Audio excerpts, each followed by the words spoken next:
Bom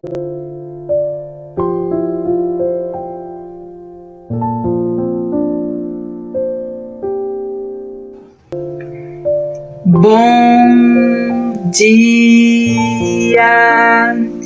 Estamos de volta com as nossas reflexões matinais. Venham as águas. Nós estamos meditando na carta de Paulo aos Efésios. Estamos no capítulo 1 e, como diz Paulo, desvendando os mistérios da sua vontade. Hoje nós vamos entrar, então, nos versículos 9 até o versículo 12 do capítulo 1.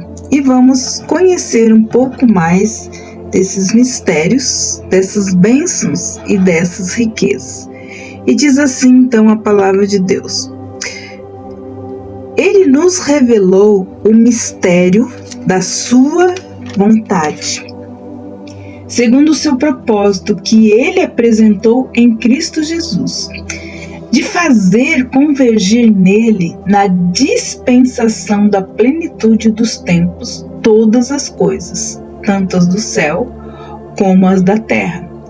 Em Cristo fomos também feitos herança, predestinados segundo o propósito daquele que fez todas as coisas conforme o conselho da sua vontade, a fim de sermos para o louvor da sua glória, nós, os que de antemão esperamos em Cristo Jesus. Agora Paulo aqui começa a falar de maneira especial como Deus nos demonstrou toda a sua sabedoria e também a sua prudência, desvendando para nós o mistério da sua vontade. Esse é um tema dominante nesta carta, a verdade gloriosa acerca de Cristo e também da igreja.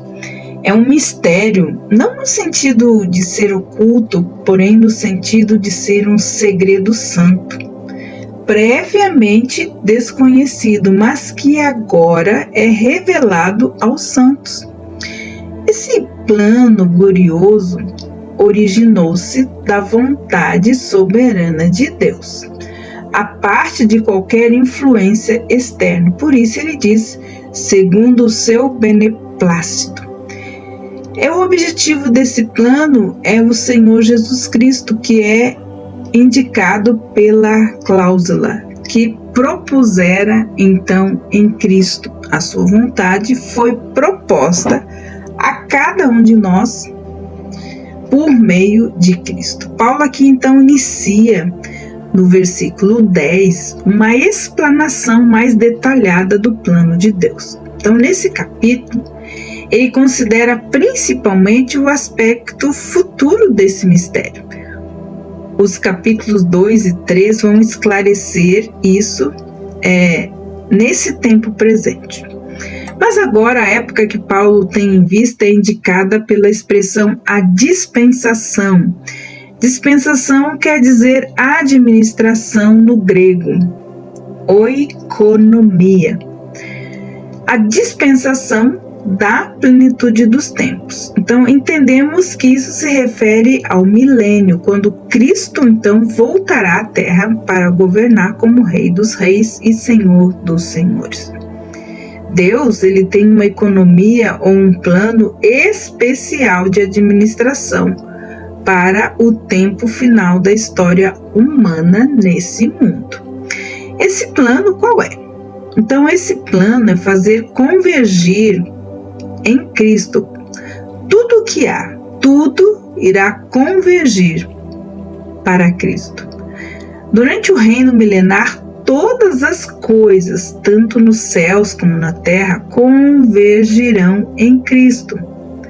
O Salvador, que agora é rejeitado, é repudiado, será então preeminente, Senhor de tudo, o objeto da adoração universal. Esse é o alvo de Deus, colocar Cristo na posição de cabeça sobre todas as coisas, tanto no céu como na terra, no reino.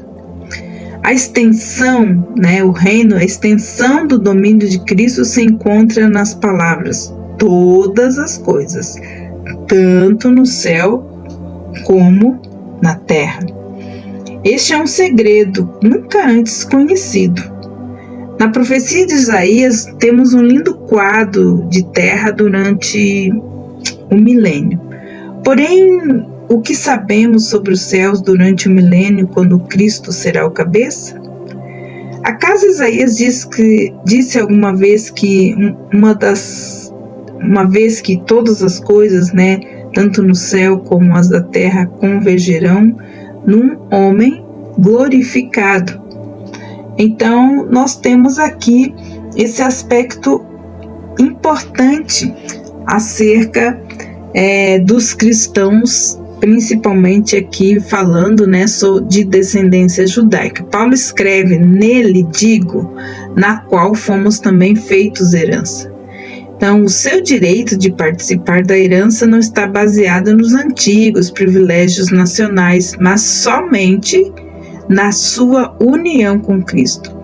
A herança aqui olha para frente, para o tempo em que eles e todos os verdadeiros crentes serão manifestos como o corpo de Cristo, como a noiva do Cordeiro, a um mundo atônito.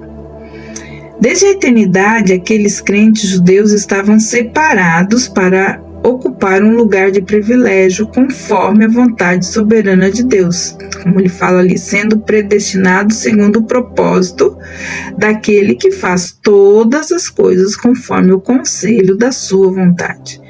O propósito aqui é que sejamos para o louvor da sua glória, tanto os judeus como os gentios. Em outras palavras, os cristãos são troféus da graça, exibindo o que Deus pode fazer com uma matéria bruta, pouco aproveitável, trazendo assim glória para o seu nome. O apóstolo fala de si mesmo e dos outros judeus crentes ao escrever nós, Nós, os que de antemão esperamos em Cristo. Tem aqui em mente, então, o remanescente santo de judeus que respondeu positivamente ao Evangelho nos primeiros dias do cristianismo. Muitos judeus se converteram ao cristianismo, assim como Paulo.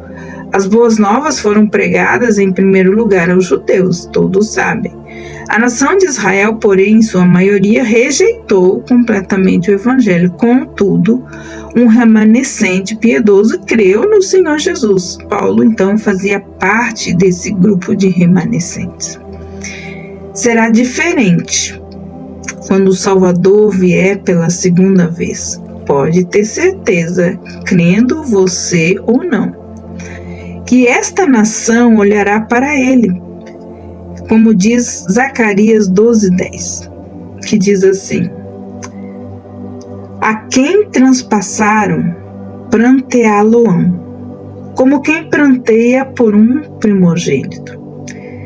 Romanos 11:26, e assim todo Israel será salvo, como está escrito: virá de Sião o libertador, e ele apartará de Jacó então as suas impiedades. Aqui nós entendemos que Paulo e os seus contemporâneos de ascendência judaica confiaram no Messias, antes do restante de toda a nação. Por esta razão, então, ele usa essa descrição: nós, os que de antemão esperávamos em Cristo. Os que de antemão esperam no Messias reinarão com ele sobre a terra. O restante da nação formará os súditos terrenos, então, do seu reino. Então, nesse versículo, no versículo 13, Paulo passa a se referir a outro grupo de pessoas. Falava antes de crentes que eram judeus de nascimento, porque gentios não são judeus. Agora passa a falar, então, dos crentes gentios.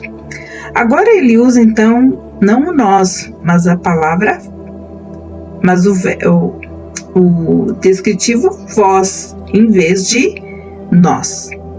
Os que foram salvos, então, do paganismo, têm a sua parte no mistério da vontade de Deus.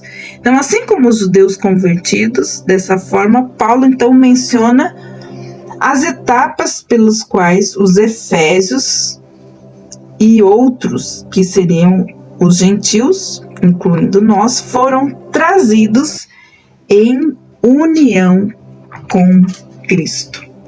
Primeiro, por ouvirem o Evangelho. Segundo, porque creram em Cristo. E terceiro, porque eles foram o quê? Selados com o Espírito Santo da promessa. E a partir de amanhã, de segunda-feira, nós vamos ver então o que isso significa. Foram selados com o Espírito Santo da promessa.